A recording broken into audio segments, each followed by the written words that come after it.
ACNN, reaching the world with the undiluted Word of God.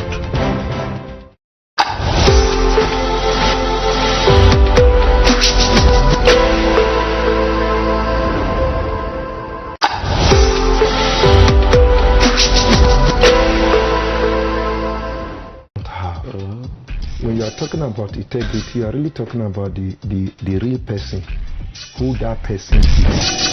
When you talk of integrity, you talk of honesty. To be honest. And to be honest means to be trustworthy, to be truthful. And politics is science and art of government. Politics is about the people. Yes. And if you talk about it in deeper sense, it has to do with how people take decision on how to lead themselves.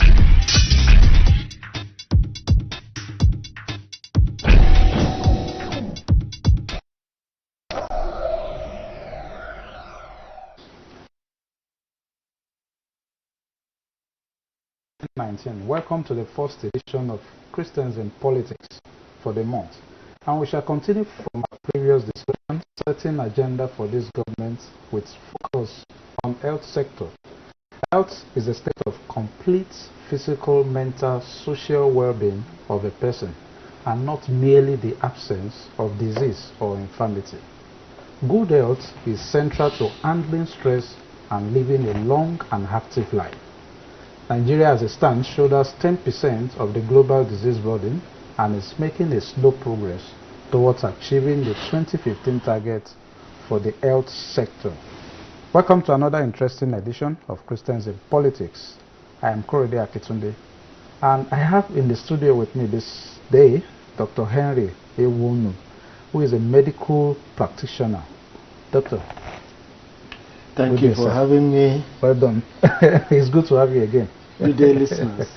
And I also have Venerable Joseph Unuaya, the Director for Justice, Equity and Peace Commission for the Church of Nigeria. Venerable. Thank you. Well done, sir. Thank you. Thank you for coming again. Yeah, happy to be here again. We are talking about health today. And, I'm an interested party. And it's something that is everybody's interest. Yeah. Let me start from Dr. Henry. Can you just let us know what it means to be healthy? Thank you once more for bringing me to this studio once again. Yes, sir.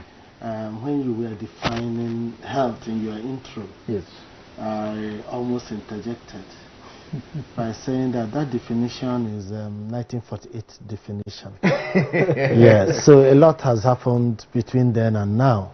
Okay. Today we are adding emotional, financial, and other aspects of health.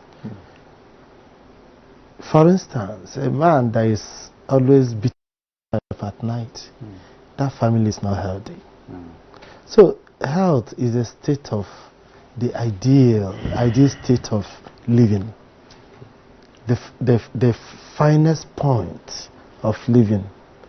It doesn't mean the highest that one can attain, but it's a state of equilibrium where you are not on the negative side.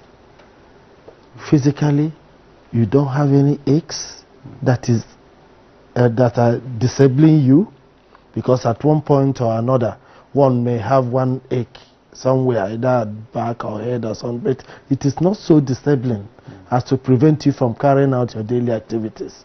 And you don't have something that is disturbing your mind to the extent that if somebody says, "Good morning, sir," you say 500,000. Well, what is good in the what is good in the morning?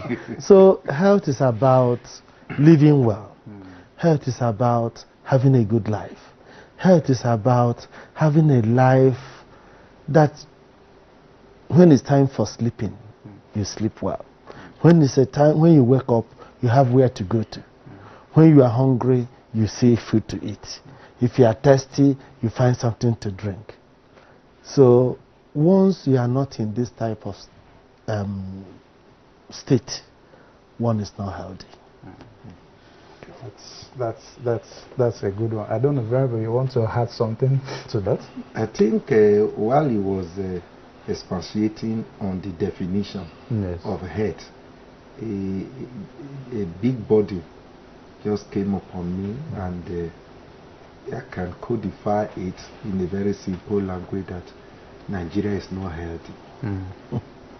It's unfortunate, because if all those are the parameters to define health, then it means more than 95% of people in Nigeria are not well at all.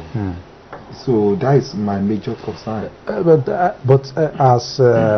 as a priest, we also know that some people refer priests as doctors, because let's look at this expanded definition now. There are aspects that even priests do come in. He didn't talk. I'm not sure the definition covered the spiritual aspects. I'm sorry, that is also very important, because this spiritual angle actually was debated at the World Health Assembly, and it has been adopted. That is why in the what they call multidisciplinary team approach of treatment now, it is now mandatory in several countries to bring in the spiritual aspect. Hospitals abroad now have their chaplains. The chaplain has an office, has role to play, official role to play. In the Muslims will have their imams, all sorts of enemies will have their own. But so that spiritual angle is actually part of it. Very seriously, I think that component. With that, I think that is a major plus for the health administrators, if finally they are coming to terms with that reality. It's a reality.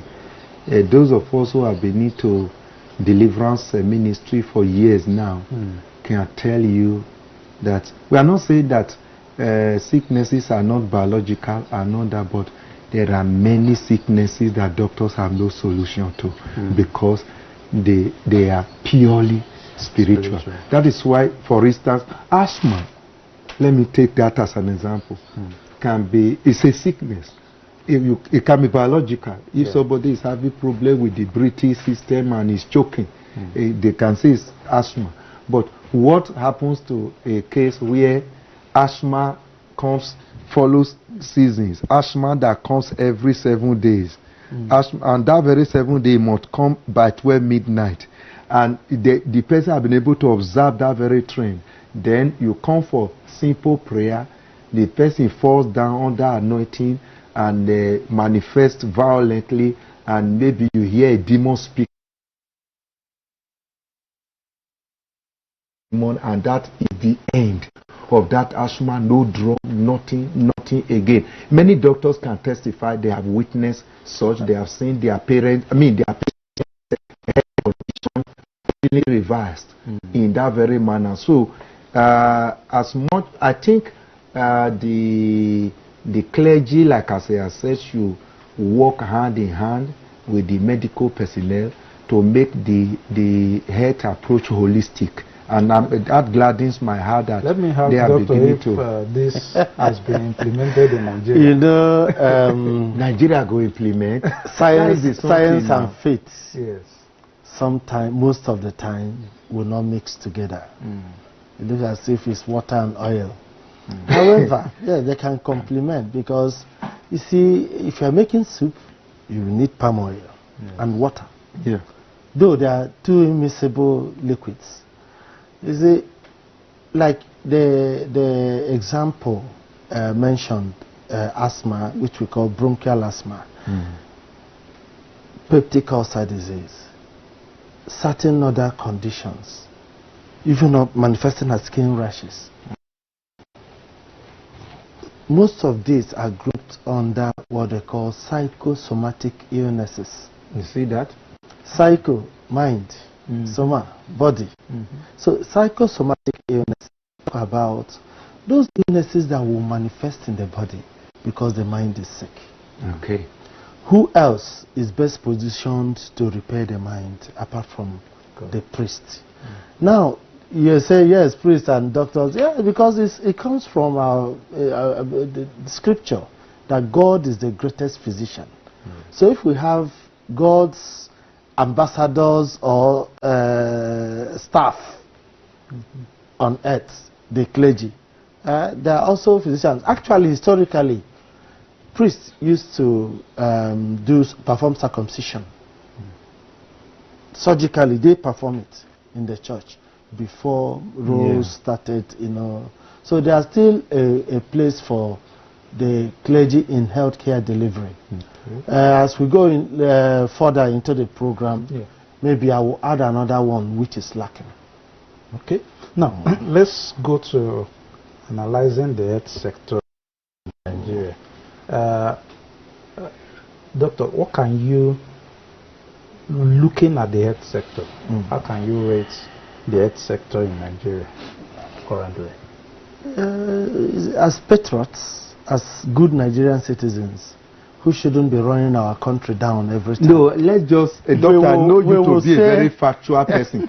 Let's just call space because you'll be doing Nigeria a good service. I am coming. Yeah, you'll be doing Nigeria a good service. So we shouldn't be, people all over the world are listening to us. So we shouldn't be running ourselves down intentionally. Okay. So I will refer viewers listening to me this time to go and check, using any ranking modality, the place of Nigeria healthcare system when compared with those of other countries of the world. World at large, Nigeria is still about 181 out of 187. And I keep on telling people, what if people are being called to stand in a row, in a queue, from the #1 best healthy nation on the earth? So it means our president, Buhari, will stand at #181 position. And that is where we are. That is heartbreaking. And how do you exemplify that? The disease burden around us. What are the things causing Nigerians to be sick and die? Infections, malaria, cholera, all the other emerging infections, Lassa fever. Lassa fever was diagnosed here first in 1969. 50 years after, we have no answer to Lassa fever. It's even getting worse. Ebola came. Thank God, God killed Ebola for us. When Nigeria boasts about defeating Ebola in 2014, I think perhaps God just had mercy. What happened? Nigeria Medical Association was on strike. The other health workers were not at work. Most government hospitals were down. Yes, we are under lock and key. That man from Liberia couldn't go to Lut. That was why he went to First Consultants. If he went to Lut, given the way we are, that thing would have spread, or last week would have spread all over. So, given the type of diseases that still plague our people, given our lack of capacity in responding to these diseases, you hear that cholera has wiped away in certain community. See that measles outbreak. All sorts of things disturbing us. When is the dry season coming? Oh, meningitis, everybody start running. So, state of health of Nigeria very poor, abysmally low in ranking. We are not proud of it. Of course, that is why I'm sure in the course of this program, when we are preferring solutions, we will try to say one thing or another that the society, the community, even the church can do to alleviate this situation. What are the things you feel that are responsible for the poor state of our health sector from your home perspective? Poverty is one. Bad governance is two.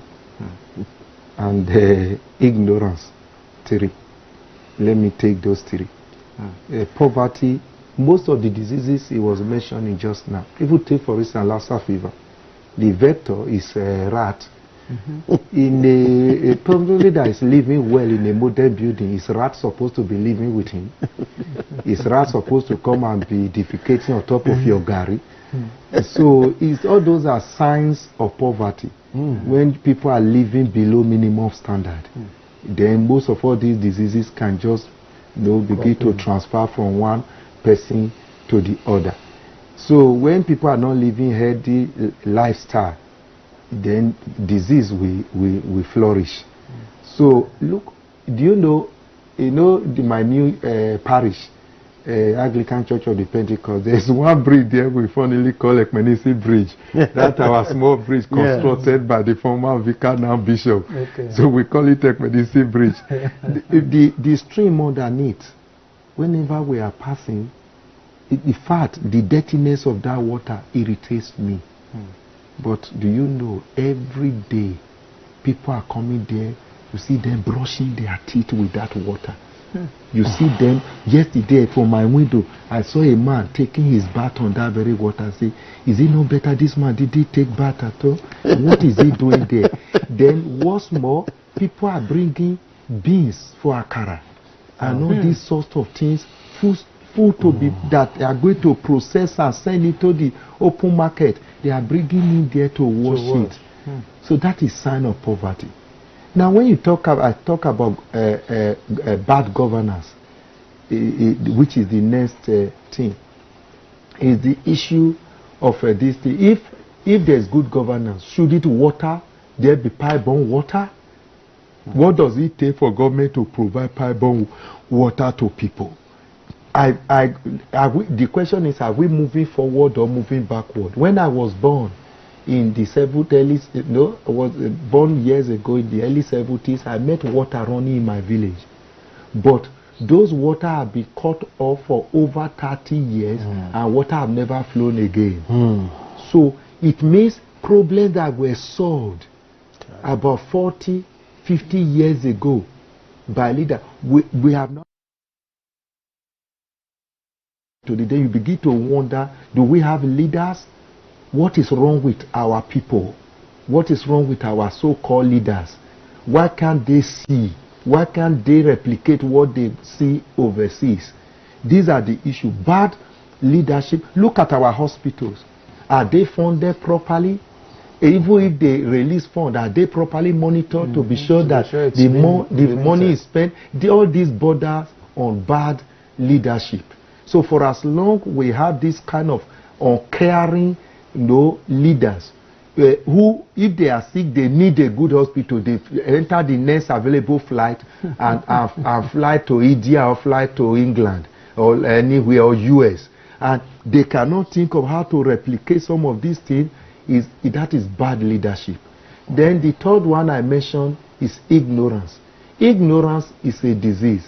People are talking nowadays about alternative medicine, integrated medicine, and so many terminologies coming up. It's all about knowledge.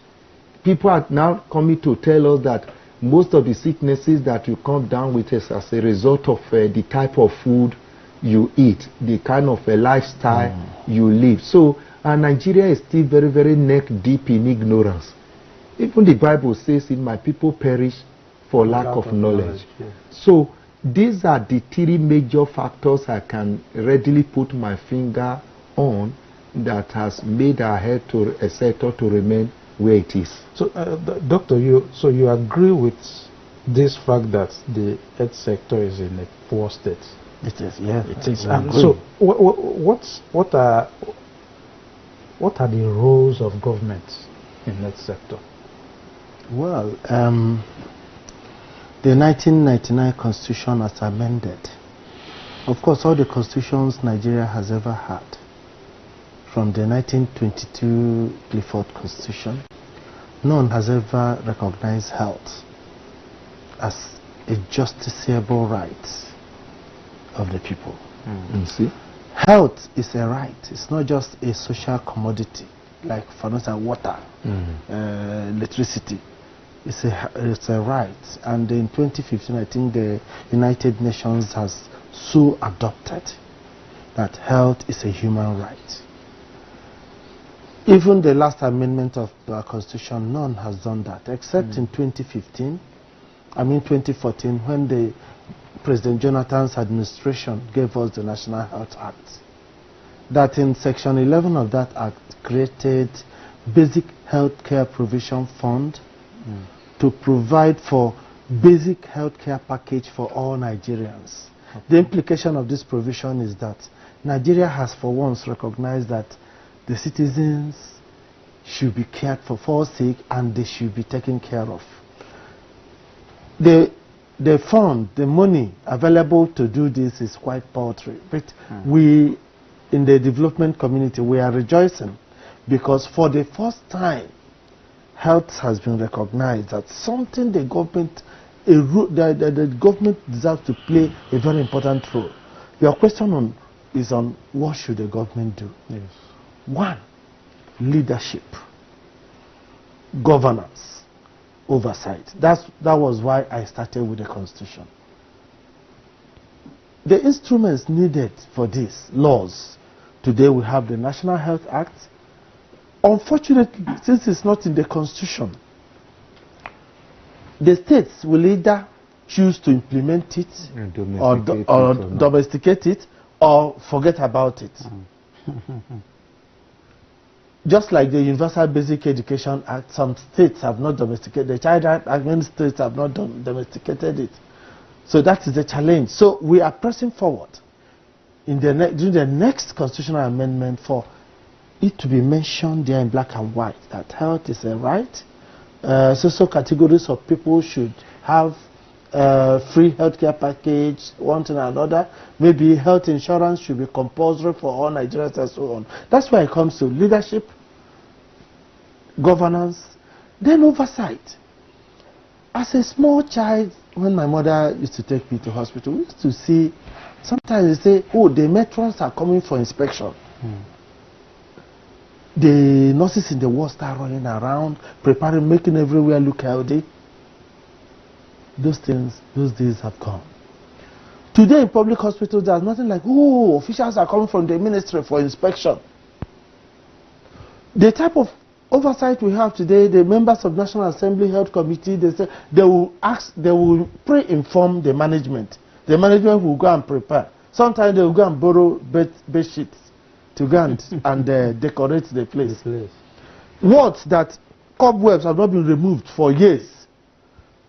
Wards where there is no, the management cannot change bulb for up to a year. Nurses come to work with their torchlights. So they will now go and look for money anywhere. Of course, when you know certain things may exchange hands. That is the level of governance we have, and that is not enough. The scriptures say the king's rod is not just for show. It is not a walking stick. It is to instill discipline. So that instrument the government has to instill discipline to make sure that people do their work, we are not seeing it. Government has succumbed to the unions. Professional unions in public health institutions have become more powerful than government. It is becoming difficult to discipline any category of staff because the next is that they will go on strike. They will mobilize their members, they will go on strike. That is one area government can help. Another one is financing. Like he mentioned, year 2001, African heads of state and government converged. Same Abuja, April 23rd. And said, oh, this burden of HIV, malaria, because President Bush that time told Africa, if people will all die in one day, the way this AIDS, together with TB, malaria burden, everything together. If people should go and do something, and it's about funding, they say, oh, from now onwards we'll commit 15% of our annual budget to health. The highest since 2001 Nigeria has done is up to 6%, 6.13% in 2012. Not up to half. Last year it was 3.91. This, and they claimed, oh, because we added 1% basic healthcare provision fund, it got to 4.1. This year again is about 3.97 since 2001. The most painful thing is that Nigeria convened that meeting. And number one signatory to that convention or to that agreement, Nigeria. Some African countries have done more than 15%. Rwanda has become suddenly, just from war, has become the star of Africa. They have done more than 15%. So government is not funding enough. Even the federal government has done exceedingly better than the state governors. The state governments are virtually doing nothing. Zamfara has only 2 doctors in their employment. So if you close down FMC Guzo is a federal institution, yes. That means Zamfara State, yes, or Zamfara Zamfara State. Village. Zamfara State. Oyo has 23 doctors in their employment. 23 for But there are over 1,000 doctors in UCH. So if UCH goes on strike, Oyo people have nobody to care for. These include the State Health Commissioner, the director, the chairman of the Health Management Board, and all the people in the ministry. Imo State has less than 40 doctors. The state, so the governors, even as we are praying that this era of a local government autonomy, something will be done. Why are people not going to primary healthcare centers? Because of inadequate staffing. When you go there, you see people they call CHUs. Yes, these CHUs have received some level of training. But my brother, will you allow your wife to go to your village to deliver? And they say, who is the person taking the delivery? They say, is he a nurse? You say no. Say a doctor? You say no. You say a midwife? You say no. Won't you ask, what are you then doing there? So, inadequate staffing, inadequate funding for drugs, equipment, and other things we call consumables. That's what this financing is to. And again, infrastructure. Where you see a health center, general hospital, roof blown away, and moths eating everywhere. Patients are struggling with rats and lizards in a country that is the big giant of Africa. This big giant is like Goliath, pastor.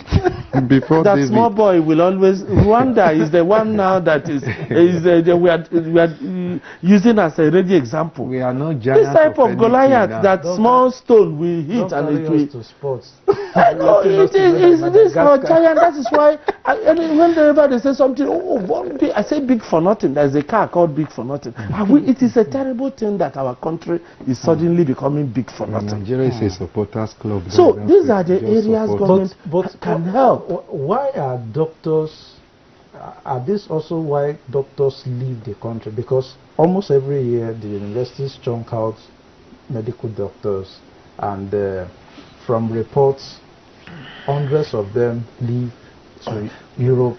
Let me tell you, there's one book in surgery, simple basic book. Every medical student will have to use want to enter the surgical class, called Belly and Love. That book is almost, let me say, about 70,000 today. If you have your younger brother or your son you are training, you buy all these things. By then that son or brother finally graduates. You now come to hear that if you write some small exam and you go to UK, from the point this newly qualified doctor, you can now pay a Nigerian professor of medicine and have change in your pocket. You can employ a Nigerian professor of medicine. What will you be doing here? Welfare is one.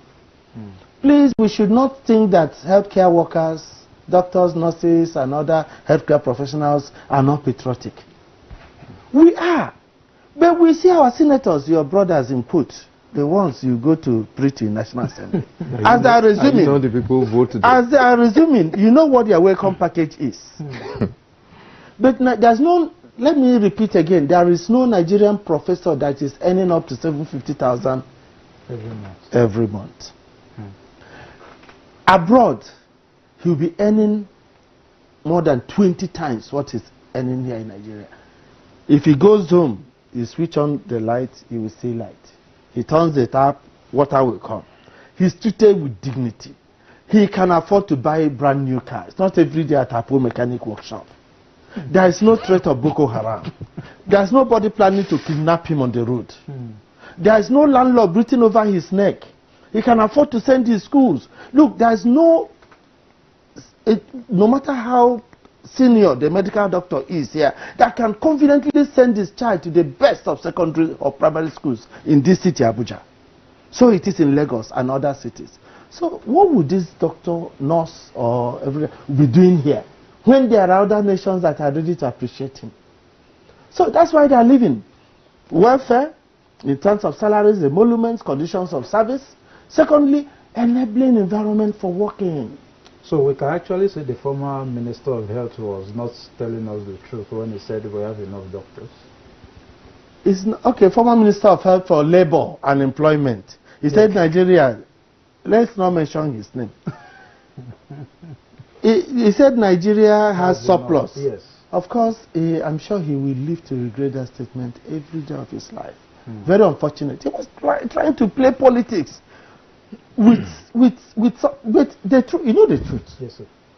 Now, if Zamfara has 2 doctors, Oyo has 23, that's how we have Ogun, about 28 or so. So, but there are up to 4,000 doctors produced in Nigeria on an annual basis. So where are the rest? There is an embargo on employment of doctors and other healthcare workers in Nigeria as we stand today. What they do in some places is that illegal action called replacement. You know that replacement has no place in civil service.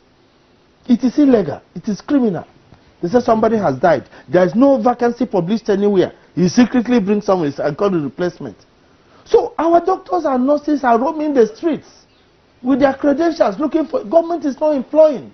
The worst culprit are the state governments. They have refused to employ. They have refused to take care of the health of their people. Yet they call them their excellencies. Let's go on this short break, and we'll continue from that discussion about our health sector. Stay tuned.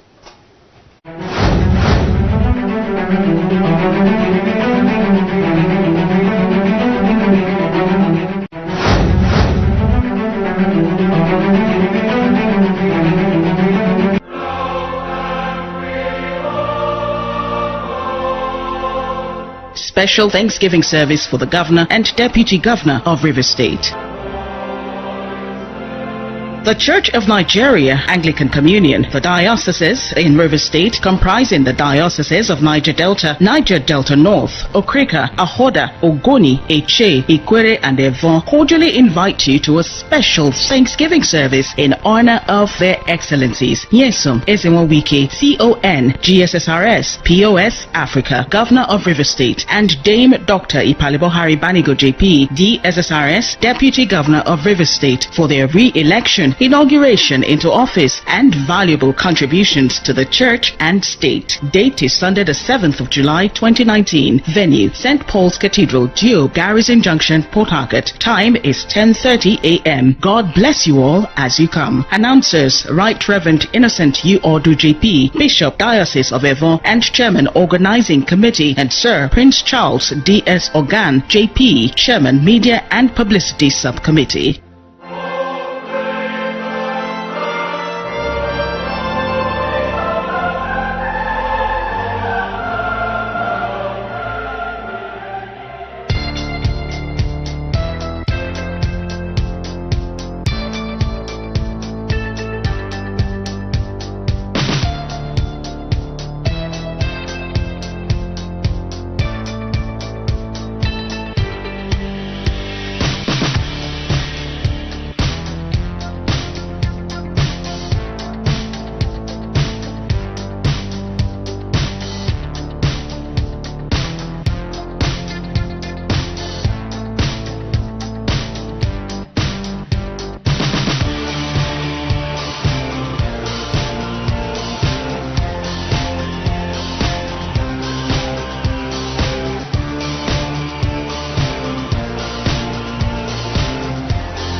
health sector is what we have been discussing about in Nigeria, and I've been talking with Dr. Henry and Venerable Onoya.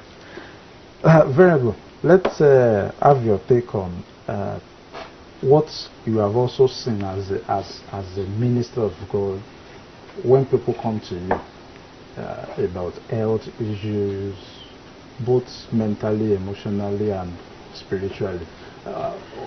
What do you always prefer to refer people to? I mean, you are in a fix of referring people to hospitals that are not well funded. How do you feel? Well, if it is about the feeling, I feel bad because you are sending somebody to a hospital and you are not too sure of the kind of care that the person is going to get. Some come, even you refer some tell you that I don't want to go. Why? Is it because of the way he or she was treated shabbily the last time he was in the hospital? It was not a palatable experience.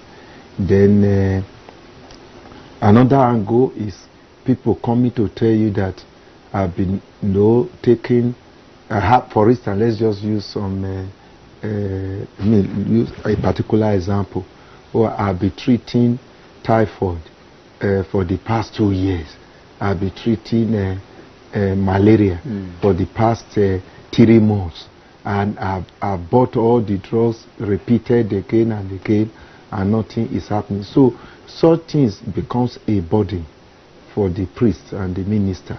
And all these things are a function of different things. Today, it's a well-known fact, doctor can testify of it, that many brands of drugs in circulation are just fake drugs. They are not real. A good example was this week when we saw in the social media, I take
draw line.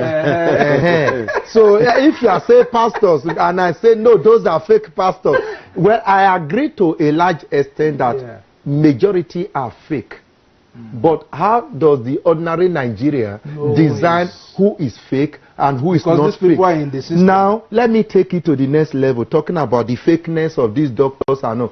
If a doctor that is employed in the general hospital turns out to be a fake doctor at the on the long run, who do you blame? Thank God I will come in there when you finish. That is another angle to it. I tell you, majority of the doctors that are treating people in Nigeria are killers. The truth is that I have a treasurer now who is in the US. Thank God his visa did not expire. He was able to go and he had the means to travel. Life was almost taken away from him.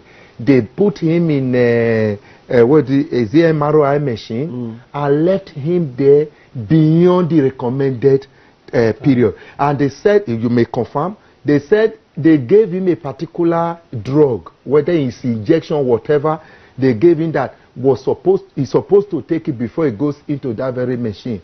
They gave overdose of it. By the time this man came out, what were they trying to check? His prostate and all that to know whether what is happening is cancerous. But the man came out from MRI machine, the 2 kidneys shut down immediately.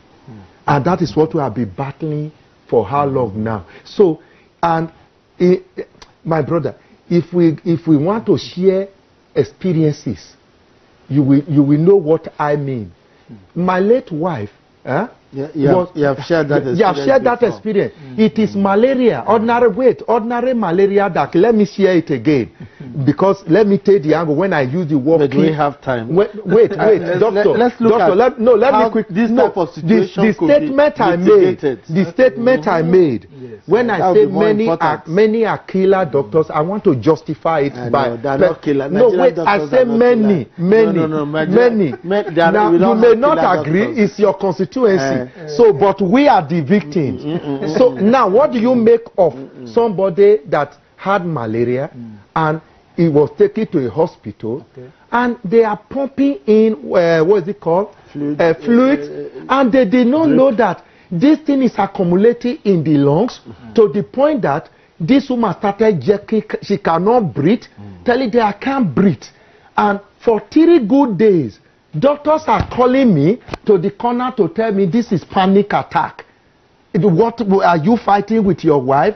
Do you have problem with your wife? I say, for Christ's sake, I have a happy marriage. There's no problem. At the end of the day, they came and said, okay, to stop the let's administer. They were administering Lagatine.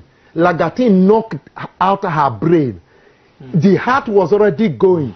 The brain was managing to cope. Then they administer Lagatine to calm her down. But I even told them, this thing you people have done, the woman, the leg can't move, the heart can't move, but she's still jerking the same way. This drug have no.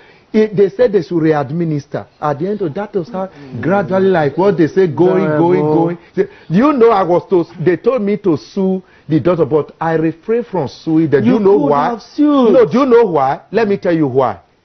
These are doctors. Most of the doctors that participated in this treatment are bosom friends who ordinarily, if I refer patient to them, it's like you now. I've had cause to call on you in National Hospital, say help, and you did it for me. So tomorrow, if you make mistake, at least morally I should be able to consider, well, maybe things just decide to go that way. So, my brother, let me allow Dr. Yes, because it's important. Yes. Why this is important is, remember you were asking about what government can do. Yes. Role of the government. Yes. There are also role of individuals. There are roles for families, communities, society. Yes. That of government. Remember I mentioned governance, stewardship, oversight. Yes. Now, there is a body in Nigeria called Medical and Dental Council of Nigeria, empowered by law to prescribe standards for education and training and practice of doctors. This body has the investigation panel that will investigate allegations, petitions written by members of the society, public, on how There are two areas you check for infractions committed by registered practitioner. I've used a terminology now, registered practitioner. Many people outside their position as doctors are not registered practitioners. But how about the ones in recognized health institutions? I am coming. Okay. I am coming.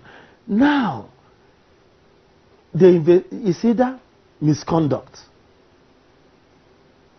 or negligence. Negligence. So the malpractice may come as either misconduct or negligence. Now, if they find this registered practitioner culpable, they now refer to the tribunal, the medical and dental tribunal, that has the status of a high court. This will try these practitioners. Like I keep on saying, if everybody will say, let's leave it to God, let's give it, why God has empowered us to make our society better? We are not helping society. So that is one. However, this particular body, Medical and Dental Council of Nigeria, since democracy returned in Nigeria 20 years ago, cumulatively it has not been in existence for up to 6 years, because it has been frequently dissolved when every government comes, and then we fail to reconstitute it, because health does not appear to be priority of governments in Nigeria. So the role this body could have played, they are not playing. That's why there are Nigerians have issues like Absalom told the people of Israel, you have a good case, but there is no judge. Sometimes Nigerians, even those ones that could have complained, have nobody to complain to, because the MDCN is not functioning. Secondly, last year or so, you heard about some foreign trained doctors that failed massively. More than up to 90% failure. Yes. If not that Medical and Dental Council of Nigeria set exams for them that, yes, you read in Pakistan, you read in Ukraine, you read wherever. Please come, because some of these places, the type of illnesses there, they are not the things, the ones affecting our people there. Let's see whether you are competent enough to treat Nigerian people. If not for that, we wouldn't have known. Such more than 400 and something would have unleashed into the Nigerian society. Yet they are answering doctors, but they are not competent enough. Finally, on this, yes, the term medical error doesn't sound Igbo or Yoruba or Hausa, does it? Mm-hmm. So it exists universally. We can understand that. I'm coming. Medical error may come from misdiagnosis. It comes from prescription error, medication error, administering the wrong medication. Sometimes people have come to go and exercise the wrong breast, the healthy breast, instead of the one that contains cancer. It is a universal thing. I am not to me that has been mistreated in the hospital setting, either by a doctor, nurse, or any other practitioner. We are sorry. It is not intentional. However, these things happen, and this made the American Academy of Medical Sciences in 2001 to institute a high-powered committee to look at how to mitigate this, because they saw that in certain specialties, medical error was up to 50%. You know, where you are going in for a procedure is 50-50 whether you live or not, because of human error. Human error. So they have put in checks in place, including what may be second, third opinion. Here we don't even have enough doctors. In a general hospital, in my local government area, Bombay, where I come from, in 1986, there were over 15 doctors in that general hospital. Today there are 2 who they say, oh, they live in Owerri. They don't know whether they will come today or not. So you don't even have senior people that are not there again. People retire. People, there is impact on employment. So no enough experience to supervise. That's what I'm saying, supervision. The ministry, people at the level of the ministry, federal and state, they're burdening themselves with delivering lectures and staying in air-conditioned offices, attending to meetings and so on. Meanwhile, the work is out there. Therefore, flowing from that apology is to ask Nigerians to wake up. You are not being wicked by reporting somebody that has done wrong. You are only saving other people in the future who will also be mistreated. There are some people who have been rendered infertile because of one thing or another. Like what Venerable was referring to, injecting excess of the what they call contrast medium when you want to do either CT or MRI scan. Yes. Yes, it can lead to kidney failure. Okay. Why would it can lead to, yes, renal shutdown, like he said, but why would there be overdose? Again, World Health Organization says at a given time, one doctor should not be attending to more than 600 people in a locality. Because there are about 45,000 Nigerians, the rate of production being about 3,000 annually, 45,000 Nigerian doctors in Nigeria today, the population of 196 million, is about one doctor to over 6,000 something people. Go to Wuse Hospital, our nearest hospital. It is like Wuse Market. So, it is the same human being who in the farm as a farmer can get tired. It is still in the same human being in the market that can say, the people to talk today, let me close down a little. Business will not finish today. So there is physician burnout, which was recognized last year by the World Health Organization as a critical factor in performance. It's called physician burnout, health worker burnout. One midwife, there are 20 women in labor. She's alone all through the night. She may make mistakes. You are in a room, the poorly lit room. You are drawing an injection from a syringe. You can't see it. You may not see well. There is nobody to look over your shoulder as it is. Because you shouldn't be, this healthcare delivery, it is not meant for one person to treat from head to toe. It's not meant that one person will start and finish. There should be division of labor so that there will be stop gaps to check for errors. Again, the audit. Nobody is doing clinical auditing here. We are leaving God to judge. I think we are giving God too many assignments. On this note, I think my apology will not be general. I will never apologize to killer doctors. It is for those who are doing their work well. If that terminology rubs on all doctors, I think we apologize to those who are doing their work diligently, stressing themselves to make sure that people that have refused to go to run away. That have refused to go run away. But from your analysis, you have indirectly, from the analysis, confirmed that there are killers who are not doing well. Yes. There are incompetent ones. We are still in a society where if they want to employ in one hospital now, they will say quota. You see, so if this went from state A scores 70%, there are 5 of them that score 70%, but because state Y doesn't have any person yet, but score 25%, you take from 25%. Nigerian people have not said no to that. Quota system. Nigerian people have not said, let the healthcare sector be a sanctuary site where this quota system should not apply. Is it not what you garbage in that you garbage out? Garbage out. You keep quiet and incompetent people are employed to treat you, to take decision on your life, to put you under anesthesia. When you're under anesthesia, you are helpless. They open you up. Nigerian people have not said no. Let us audit. No, incompetent person. When even in Saudi Arabia, don't die now.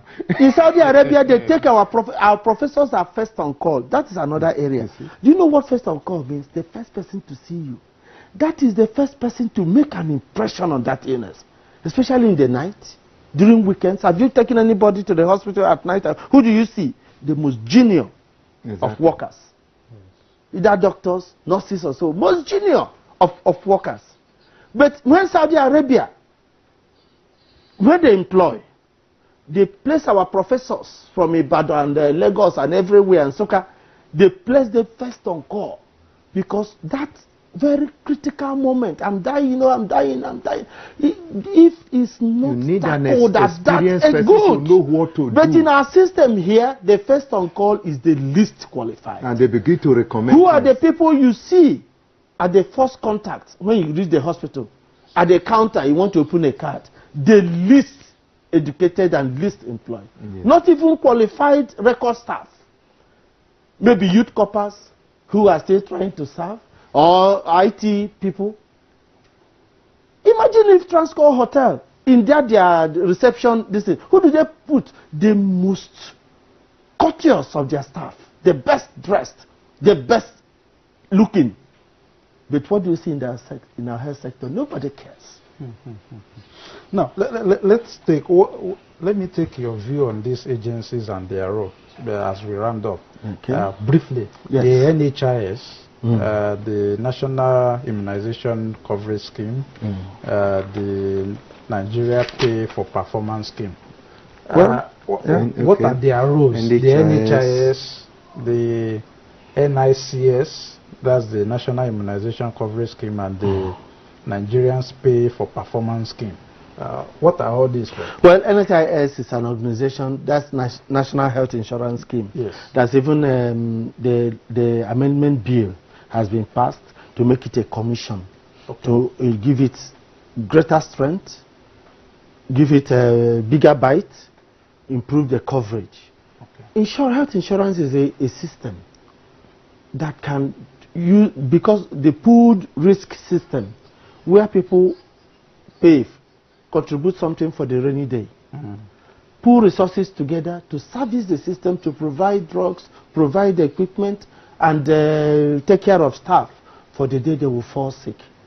The challenge presently, people don't know the exact coverage rate, but everybody agrees it's under 5% since 2005.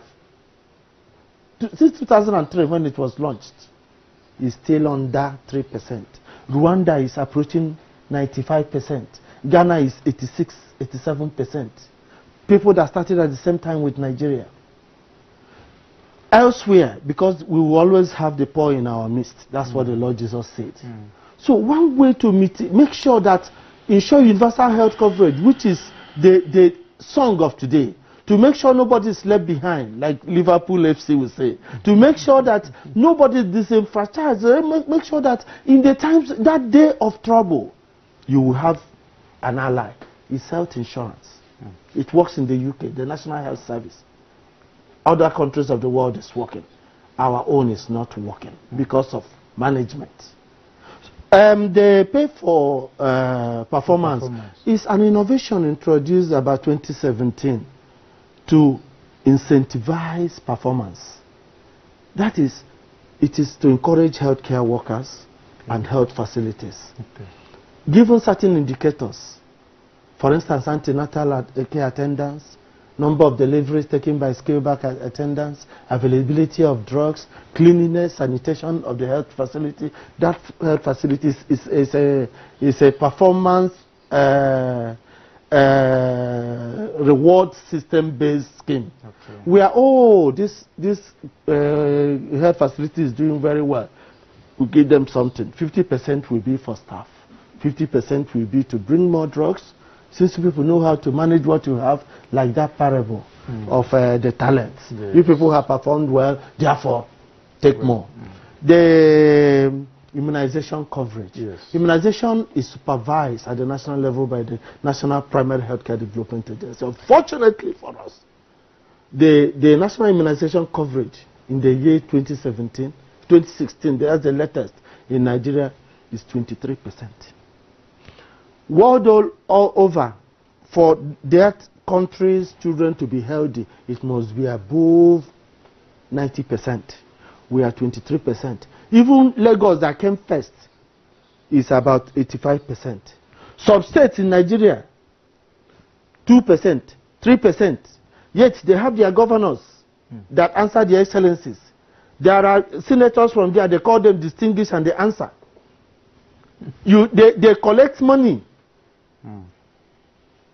And they don't use it to serve the people. They declare free health service. And the hospitals don't have drugs, they don't have personnel. Is there any free health service in Nigeria? That is why these governors declare it. People give them awards, they clap for them. What is there? Okay. Venerable, I don't know, as we close, what can church do to contribute to improving The the Nigeria health care? problem is really getting beyond control because everything that we ask pastor, what can church do? God has all the answers. No NEPA, what can church do? No good road, what can church do? We will be praying. Oh, We'll be praying for you people. I disagree with you No, again. no, I'm just coming. I'm coming. so the church you pray for Nigeria. So for God to rescue us. Then talking seriously, well, the issue of prayer should not be swept under the carpet. Yes. Because I asked somebody this as a deliverance minister. When we were celebrating, is it the 56th independence anniversary? I asked somebody, I say, if Nigeria were to be your brother, your sibling, and your brother is now 56 years old, he never married, he no get job, he never graduate, would you take that Mr. Nigeria for deliverance? That is where prayer comes in. Okay. It's like there are some demons holding Nigeria on the neck that are not ready to leave us alone. So we have to continue to pray for Nigeria. We have to pray for our leaders because most of the problem we are talking about, if you listen carefully to the doctor and his analysis, borders on leadership. Yes. So, and the Bible statutorily admonishes us to pray for our leaders so that we can have a peaceful life. So, if you see, the prayer is very, very important. So we have to pray for our leaders, those who are holding the steering of this very country and government, so that God will direct them, so that He will open their eyes to see and even to know what they should do. So, having said that, the church has always not folded her arms. Of recent, we went to Diocese of Abuja, went to Kobe, a suburb of Abuja, to lay the foundation of a school, a church, a school, and a health facility. And the person who represented the local government chairman said, this is so touching because since he was born, no organization, no government have thought it wise to come and give them a health facility in this place. And so they are so happy with what the church is doing. Of recent, the headquarters of the Church of Nigeria have been opened, the St. Matthias house. The Episcopal house, which we have been using as headquarters, will soon move from that very place. And I learned that it has been concluded that it's going to be used as a medical facility to complement what the government is doing. And the diocese have already invested over 300 million to buy a choice land in Huye area here, where they are going to build a world-class hospital. And why the whole thing is still delayed now, we are trying to say, let's not do it the other way. A hospital that people will go to and start complaining. If it's going to be a world-class hospital, let it be a world-class. So you know what that means. We are told that it's not just to start. Even the design of the building from the beginning, we align with the vision that we have. So all these things are what they are trying to work at now. So the church is doing its best. Then going back to the definition, where you are talking about psychological, spiritual, emotional, and all that. Do you know, if not because of the messages that the Church of God is preaching, that is acting more or less like a tranquilizer, if we understand better, more people would have been committing suicide. More people would have been committing suicide. Because of the economic situation we find ourselves, because of the harsh environment we find ourselves of recent. And so the church is, on her own part, is doing a lot. There's nothing more healing than the gospel of Christ. When somebody receives the gospel, hope is revitalized. Psychologically, emotionally, the person becomes stable. So the church is doing a lot in that, not relenting, and is pushing continuously, and even in terms of welfare, the church is reaching out to people, the underprivileged. For instance, in almost every branch of Anglican Church today that I know, except the few in the rural area, most established Anglican have medical cubicles where they are offering free medical care to people. They encourage doctors, nurses, qualified ones in the church to render free medical services. During occasions like Christmas, Easter, and all that, church has made it now a duty. They reach out, they organize medical outreaches to reach out, because some of these people cannot even afford to go to hospital. Economically, they are completely down. And many have been benefiting from that charitable acts of the church. And so to a large extent, the church is doing so much in this area, and she will continue to do her part. Thank you, sir. Doctor, just in 60 seconds, this is the second term of this present government. What's your advice to them on that sector? There are low-hanging fruits for them to pluck. One, implement the National Health Act. It's a compact led by Senator, now Governor Ifeanyi Okowa. That law is very rich. It touches almost all aspects. Secondly, about interprofessional harmony, there is this Mahmoud Yale Ahmed Committee report. Implement it. Implement the policies. Execute the program diligently. Increase funding. Use whatever was that was provided for, budgeted for something, and implement the budget religiously. But not only government.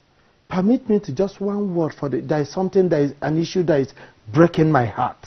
I'm sure every Anglican clergy, PCC member and so on listening to me, the church should hold a symposium on how to help government make child adoption simpler.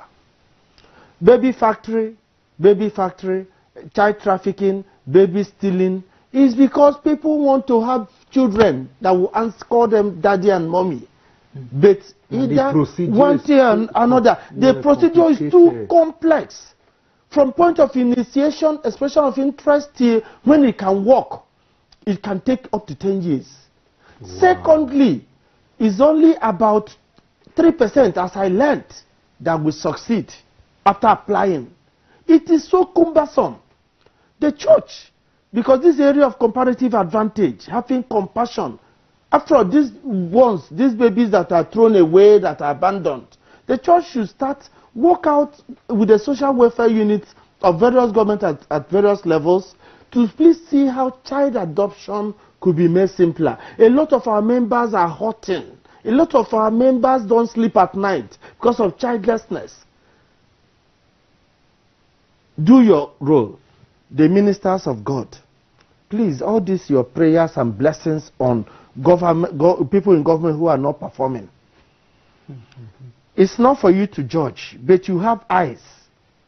Please use the pulpit too, not just as a point of blessing, but as a point of rebuke and correction. No, that is being done. Let me tell you, when I went to 1,000, let me not mention it, and I listened to the sermon of one of our young bishops.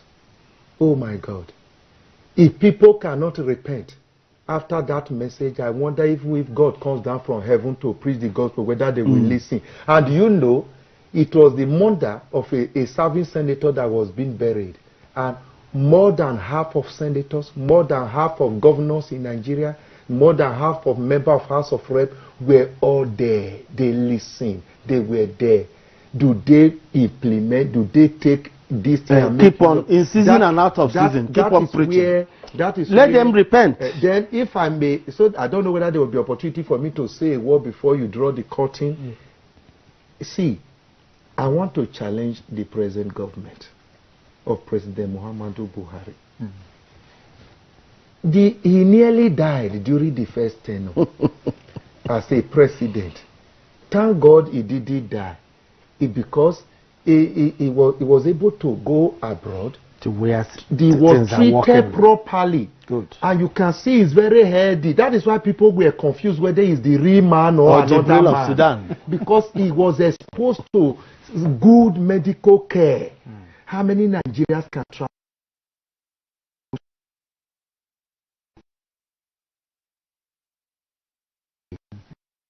If President Buhari cannot give Nigeria a wonderful health system in Nigeria, we don't need to preach this, we don't need to pray on this. He should look at Nigeria health sector and leave something, a legacy behind, legacy, so that solid after his government, no Nigeria will be running abroad from health care. Everyone should be able to walk into the hospital. He can start with your own here, the what they call national hospital. Let him start with State House Medical Center. Okay, State House. The wife said, look at despite billions, they are not seeing any, they don't have you are in national hospital. Something happened of recent. The trauma department, they want to do is there a MRI test for a small child who had accident. They had to look for ambulance to carry the child away from the hospital and demanded that the family should come and pay for ambulance first before pay for all those things. Because their own facility has broken down. Yeah, government need to look at such things. It's a national embarrassment. Governance, oversight, that leadership, is a national embarrassment. Yeah. You people should protest, doctors. No, it's a society. Elsewhere, accountability is demanded when you people want increment of salary allowance. Society demands for accountability from the leader. You have no tools to work with. It is the society that demands for accountability. Okay. Nigerian government, they collect rice, they collect salt. Imagine in Kogi, they were giving them small sachets of salt and onions. Is that for the coming election? No, the former election. So, meanwhile, Federal Medical Center Kogi is just like poultry. It's just like a poultry farm. I pray my in-law will not be sick because you see, so it is let Nigerians, including church members, demand for accountability. Let them ask questions. This government when they are delayed, their treatment is delayed, let them go and ask for why it is that way. Standard hospital. We have to just bring it down like that. All right, thank you viewers for having your time today to be on this program. Government responsibility is to protect and advance the interest of society, which includes high quality delivery of healthcare system. And we hope that the government can just take up this as from the states and the local government to play their role in delivery of community health.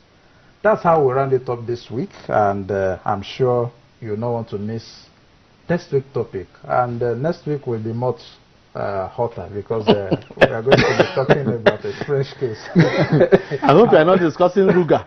No, Ruga, we need to look at Ruga because it's troubling everybody. You have to just look out for what's next episode. The Ruga matter is boiling everywhere. We need to look at there are a lot of matters boiling everywhere. And, no, that of Ruga is becoming a major problem for Nigeria. Let me appreciate Venerable Unoya, who has been on the program this week. Thank you for coming, sir. Thank you. And Dr. Henry, thank you for pulling out of the little doctors we have in the country. We still pulled you out. No, I commend you. Always assist us in the hospital. Thank you very much. Thank you for having us. Yes. Thank you, viewers. See you next week. God bless you.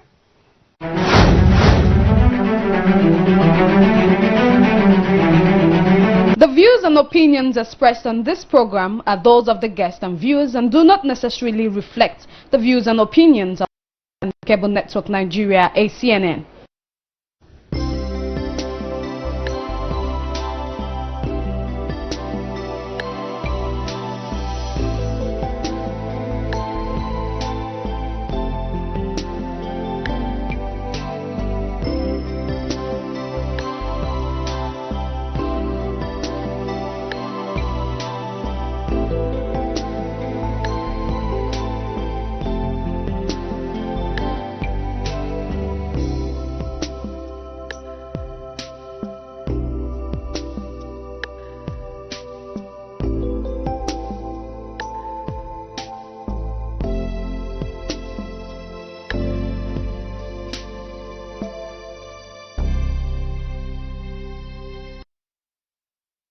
Anglican Cable Network Nigeria, ACNN, is your most reliable gospel TV station that brings to you quality TV programming which build your spiritual life and enhance your walk with God through the undiluted Word of God. Join us on our social media platforms anytime you miss your favorite program. Subscribe to our YouTube channel with the address www.youtube.com/ACNNTV and click that video that matters to you. Protect your vote is a euphemistic way of saying do everything to make sure you can share blood, you can kill, to ensure that the person you voted for is the one that emerged as winner at the end of the day. There is never a dull moment on our Facebook page, as we are dedicated to keep you informed with the up-to-date news about the church and other information. Just log on